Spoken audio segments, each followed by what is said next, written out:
భానుడు బగ్గుమంటున్నాడు. April ఆరంభంలోనే ఉష్ణోగ్రతలు అనూహ్యంగా పెరిగిపోవడంతో ప్రజలు అల్లాడిపోతున్నారు. ఉదయం 11 గంటలకే ఎండ తీవ్రత పెరిగిపోతుండటంతో బయటకు రావాలంటేనే జనం జంకుతున్నారు. మధ్యాహ్నం వేళ ప్రధాన రహదారులన్నీ నిర్మానుష్యంగా మారుతుంటే చాలా ప్రాంతాల్లో వడగాల్పులు హెచ్చరికలు జారీ అయ్యాయి. ఎండల తీవ్రత మీద మా ప్రతినిధి రాజు మరింత సమాచారం అందిస్తారు.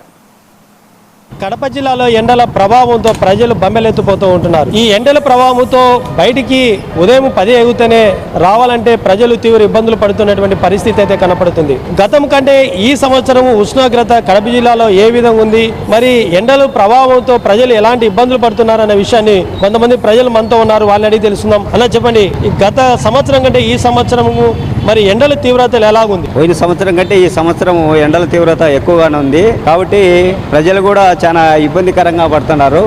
వడదెబ్బలు వస్తున్నాయి. ముసలిళ్ళు కూడా వడదెబ్బలకు చాలా మంది చనిపోతున్నారు. కూడా ఎండలు ఎక్కువైనాయి కాబట్టి ఇక్కడ వాటర్ సమస్య అనేది ప్రతి జనాభా ఉండే చోటల్లా చలివేంద్రాలు అనేది ఇచ్చిన ఎడల ప్రజలకు సౌకర్యంగా ఉంటుంది. ఈ ప్రభుత్వము, ఈ నగరపాలక సంస్థ ఎక్కడెక్కడ జనాభా ఉన్నారు, ఎక్కడెక్కడ ప్రజలు తిరుగుతున్నారు, ఎక్కడెక్కడ నీటి అవసరం ఉంది, అటువంటి చోటంతా చలివేంద్రాలు పెట్టి మంచినీటిని సప్లై చేసి ట్యాంకుల ద్వారా మంచినీటిని ఏర్పాటు చేయాలని కోరుకుంటున్నాము. కానీ ఇప్పుడుండే పరిస్థితుల్లో ఏంటంటే ఎండలు ఎక్కువైన దానివల్ల ఈ ఎండలకు పెద్దవాళ్ళు కూడా మనం ఏముండే 3 నుంచి 4 నుంచి సాయంత్రం టైంలో వచ్చేట్టుగా టౌన్లోకి వచ్చేట్టుగా ఏర్పాటు చేసుకోవాలా. ఎందుకంటే మన జాగ్రత్తలో మనం కూడా ఉండాలా. కానీ నగరపాలక సంస్థ మాత్రం దీనికి ముందుండి చలివేంద్రాలు ఏర్పాటు చేసి ప్రజలకు మంచినీటి సౌకర్యం కల్పించాలని కోరుకుంటున్నాం. అదేవిధంగా కడప జిల్లాలో ఉష్ణోగ్రత ఎలాగో ఉన్నాయి.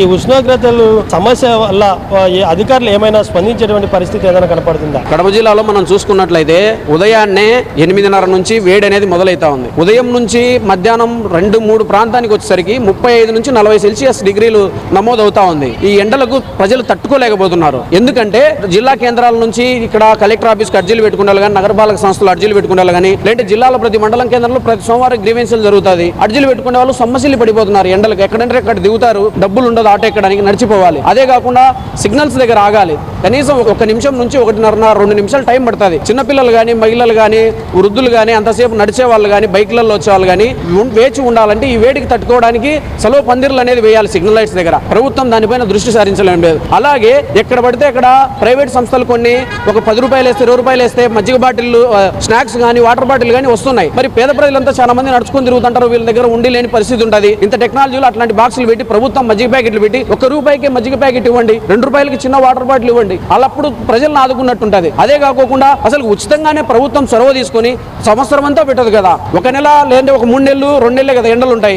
ఆ 2 నెలలు ప్రతి ఒక్క సిగ్నల్ పాయింట్ దగ్గర చలివేంద్రం పెట్టండి, కుదిరితే మజ్జిగ పెట్టండి. ఎన్ని గంటలు? 3-4 గంటలే పెడతారు కదా ఎండలు. 3-4 గంటలు అంటే 9 నుంచి మొదలు పెడితే 9, 10, 11, 12 మహా అంటే ఒక 4 గంటలు తీవ్రమైన ఎండ ఉంటుంది. తర్వాత తగ్గుముఖం పడుతూ వస్తుంది. సాయంత్రానికి సిగ్నల్స్ దగ్గర, పబ్లిక్ ప్లేస్లలో, బస్ స్టాండ్ల దగ్గర, కలెక్టర్ ఆఫీస్ కానీ, ఇట్లా ప్రభుత్వ ఆఫీసుల దగ్గర అర్జీలు పెట్టుకుంటే వచ్చే వాళ్ళకి కానీ ఎంతో ఉపయోగపడుతుంది. ప్రభుత్వం దీనిపైన సృష్టి ధారించి ఇలాంటి చర్యలు తీసుకుంటే గన చాలా మంచిదని నా అభిప్రాయం.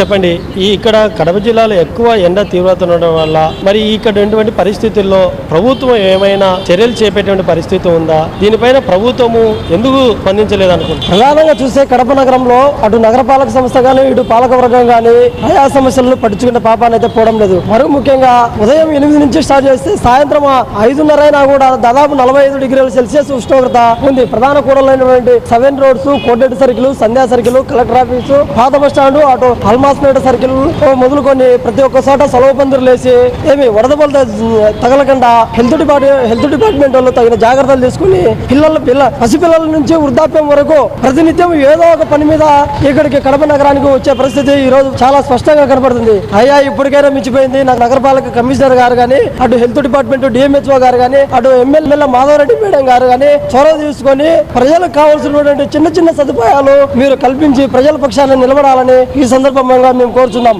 చెప్పండి, ఇప్పుడు కడప జిల్లాలో ఉన్నటువంటి మొత్తం అంతా కూడా ఇటీవల చూసాము, కొన్ని మండలాలు ఎక్కువ ఉష్ణోగ్రత ఉంది. అయినా కొన్ని ట్రాఫిక్ సెంటర్ల దగ్గర జిల్లా యంత్రాంగము ఏ విధంగా టెంటులు వేయాల్సినటువంటి పరిస్థితి అయింది. కానీ దీని వరకు ఇంతవరకు చర్యలు చేపట్టలేదు. దీనిపైన మీరేమో ఇప్పుడు ఎండలు ఎక్కువ కావడం వల్ల ప్రజలు చాలా ఇబ్బందులు పడుతున్నారు. పల్లెల నుంచి, గ్రామాల నుంచి వచ్చి అవసరాల నిమిత్తం వచ్చి చాలా కష్టపడుతున్నారు. సిగ్నల్స్ కాడైతే విపరీతమైన ఎండల వల్ల వాళ్ళు వడదెబ్బ తగిలే పరిస్థితి కూడా ఉంది. కాబట్టి గవర్నమెంట్ కానీ కార్పొరేషన్ వారు కానీ ఇతరత్ర ఉన్న అధికారులు అయితేనేమి ఎవరైనా కూడా సెంటర్లలో ట్రాఫిక్ సెంటర్లలో సిగ్నల్స్ కాడ సెలవు పందిరి వేసి మొత్తం అంతా చల్లగా ఉండేట్టుగా ప్రజలను కాపాడాలని చెప్పి కోరుకుంటున్నా. అదే విధంగా ప్రతి ఒక్క సెంటర్ లో జనసంచారం ఎక్కువ ఉండే చోట గ్రామాల నుంచి అట్లా మార్కెట్ అయితేనేమి ఇట్లా రైతు బజార్ అయితేనేమి ఇలాంటి సెంటర్లలో చలివేంద్రాలు ఏర్పాటు చేసి ప్రజలను కాపాడాల్సిన అవసరం ఉంది. అలాగే గతంలో ఉపాధి హామీ గ్రామాల్లో జరిగేటప్పుడు మజ్జిగ గాని వాటర్ గాని ఇలా ఎన్నో రకరకాలు ఇస్తున్నారు. కానీ అవి కూడా ఆపేయడం వల్ల చాలా ఇబ్బంది పడుతున్నారు. గ్రామాల్లో కూడా కొద్దిగా అందరూ గమనించి కార్పొరేషన్ అయితే ఉపాధి హామీ అయితేనేమి అందరూ దాన్ని చర్య తీసుకొని ప్రజలను కాపాడాల్సిందిగా కోరుచున్నాం. ఇది కడప జిల్లాలో ఉన్నటువంటి తాజా పరిస్థితులు. అయితే కడప జిల్లాలో ఈ ఉష్ణోగ్రతలు రోజు రోజుకు పెరుగుతున్నాయని చెప్పవచ్చు. ఆ ఉదయం 8 గంటల నుంచి కూడా ఎక్కువ ఉక్కపోత ఉండడం వల్ల, ఎక్కువ ఉష్ణోగ్రతలు ఉండడం వల్ల దాదాపు 44-45 డిగ్రీలు కూడా ఉష్ణోగ్రత ఉండడంతో తీవ్ర ఇబ్బందులు పడుతున్నారు ప్రజలు అని చెప్పి కూడా చెప్తున్నటువంటి పరిస్థితి అయితే ఉంది. అయితే జిల్లా యంత్రాంగము కొన్ని జిల్లా మొత్తం అంతా కూడా చేస్తే కొన్ని చోట్ల చలివేంద్రాలు కూడా ఏర్పాటు చేయడం లేదు. ఆ జిల్లా రెవెన్యూ కావచ్చు, జిల్లా యంత్రాంగం, పోలీస్ డిపార్ట్మెంట్, మిగతా హెల్త్ డిపార్ట్మెంట్ సంబంధించి ఎలాంటి చలివేంద్రాలు ఏర్పాటు చేయలేదు. ట్రాఫిక్ సెక్షన్ లో కూడా మరి జంక్షన్ లో కూడా మరి కొంత అక్కడ టెంట్ వేసేటువంటి పరిస్థితి అయితే కనపడలేదు. ఇప్పటికైనా జిల్లా యంత్రాంగము ప్రజలు పడుతున్నటువంటి ఇబ్బందుల పైన తక్షణమే చర్యలు తీసుకోవాలని చెప్పి ప్రజలు డిమాండ్ చేస్తున్నారు. కెమెరామెన్ హరితో రాజు 99.